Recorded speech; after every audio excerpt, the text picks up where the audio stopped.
plugging in like sine of 30 degrees and stuff like that and see what it equals. So if you plug in sine of 30, it's like, I think it's like 1/2 or something. But what if we know what the function is equal to, but we don't know the angle? How do I go backwards to find the angle? Sine inverse. Do you guys remember this? Does that ring a bell? Yeah. Sine inverse of 1/2 should give you 30. If I was right about the sine of 30 being 1/2. Yeah, it is. Okay. Anyways, yeah. So you guys remember sine inverse? Instead of you feeding it on sine, you feed it the angle, and it spits out a ratio. The inverse functions, you feed it the ratio, and it spits out the angle. So it just goes backwards, does the opposite. All right. On number 1, let's go ahead and plug these in. We can learn as we go. Your calculator needs to be in degrees. So we should always check that first thing. The directions say right round to the nearest tenth of a degree, so make sure your calculator's in degrees. Let's start plugging these bad boys in there.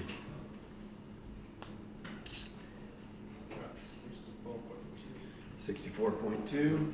Everybody agree? Yeah. Sure your calculator's in the right mode.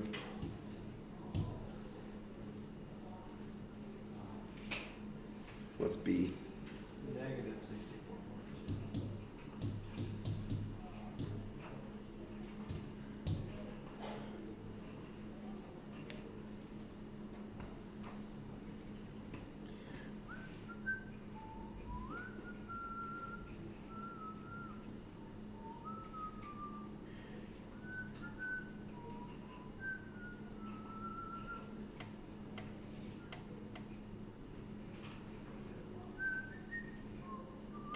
Okay, once you get to 3 and 4, make sure you change your calculator to radians, and you're rounding to the nearest hundredth of a radian, so that'd be the second decimal place. This lesson was supposed to be harder because 5 through 8,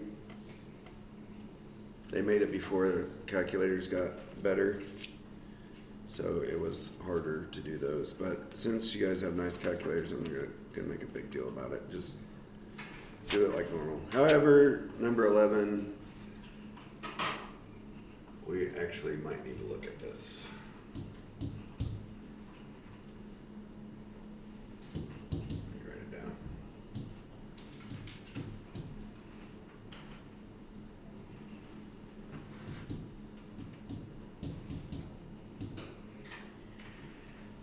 Wait.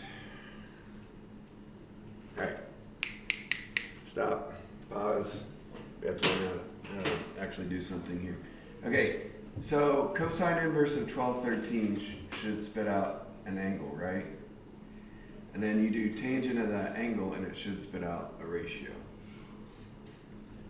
Okay, does this make sense? So inside here, this should spit out some kind of angle, but then you do tangent of that angle and it should spit out a ratio, kind of like this ratio. So we kind of need to set up the triangle using this. So what is cosine supposed to tell me? What's SOHCAHTOA, basically?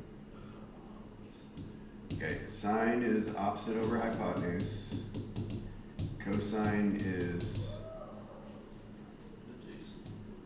adjacent over hypotenuse. And tangent is TOA, opposite over adjacent. Okay, so cosine is telling me this is the adjacent and the hypotenuse.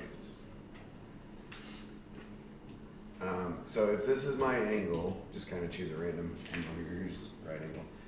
This would be the adjacent. Cosine is adjacent over hypotenuse. And this would be the hypotenuse. And then I'm going to probably need to find this guy. So how do I find this guy?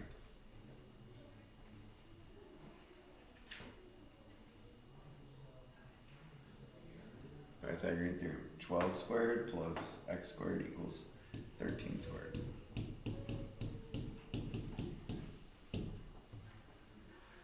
So 13 squared is 169. So if I subtract 144 from 169, I get 25. So what's x? 5.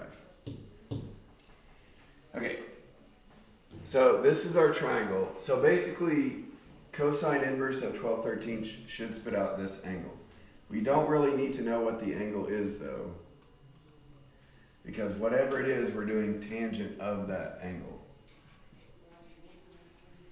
Okay, and what's tangent supposed to tell me? Opposite over adjacent. So what's opposite of this angle? 5. What's adjacent to this angle? 12. So the final answer is 5/12.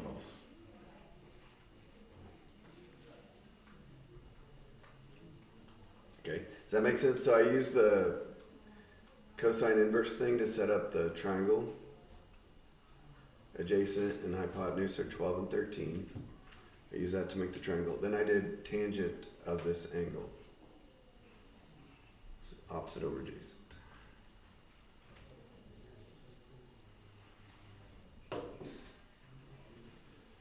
Should we do one more?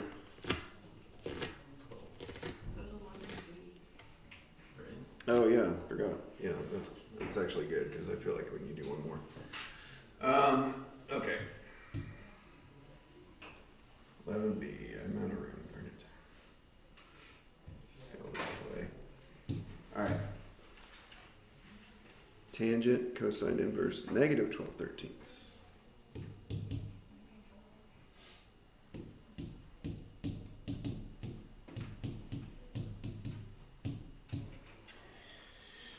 All right, pretty similar, almost identical. What's the difference?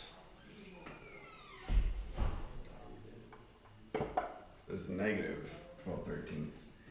So,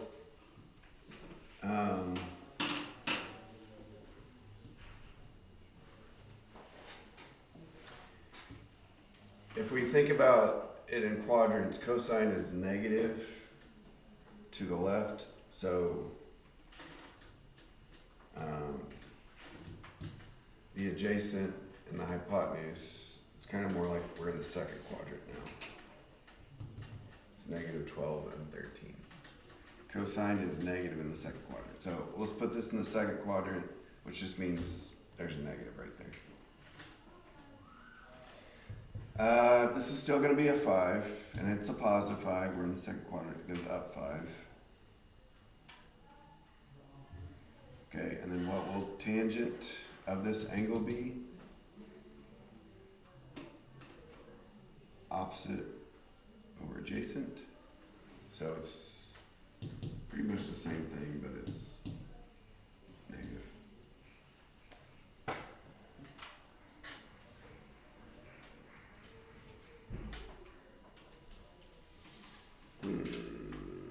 Does the number 12 come out evenly? Because I got a weird number. No, 12 comes out as a square root. Square root. I don't think your calculator can automatically plop out the square root. Yeah. It's just a little there's too many steps, and the calculator has to round off your answer to get the next answer, and it messes it up. So calculator it can get a good decimal approximation, but it can't do the square root version. I'll help you guys. That's fine. I'll help you guys set it up. 12. Oh no.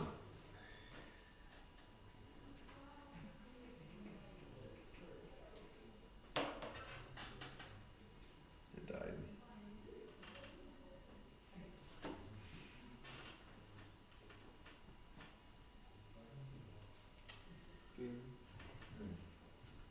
Did you say why? No. Why? Okay, this one is sine of cosine inverse. What's it, 1/5? Negative 1/5. Yeah. Oh, yeah. I forgot to mention this. Cosine inverse can only be used in the first two quadrants. So it's going to be either a first or second quadrant angle. Sine inverse is only in the first and fourth quadrant.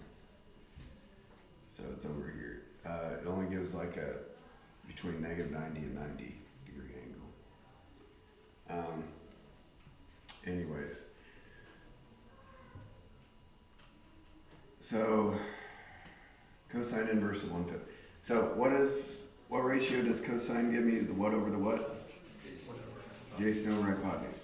So which side is the adjacent? Bottom. Which side is the hypotenuse?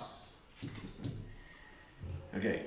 12b is kind of like 11b. It's almost the same thing except for it's a negative. So it'll be a second quadrant. Cosine's negative in the second quadrant. So in the second quadrant, the x is negative, but that's still positive. So how are we going to find this guy though? Square. 5 squared minus 1 squared, the square root of that. 1 squared plus x squared should equal 5 squared. So it's like 25 minus 1 is 24. 2 squared is 6. Yeah, it is 2 squared 6, yes. Now the calculator can do that part. So this time we want the sine of this angle right here. All this gives me is this angle, but so I'll leave that part to you guys, but you want sine of this angle for 11 or 12a, and then for 12b you want sine of this angle.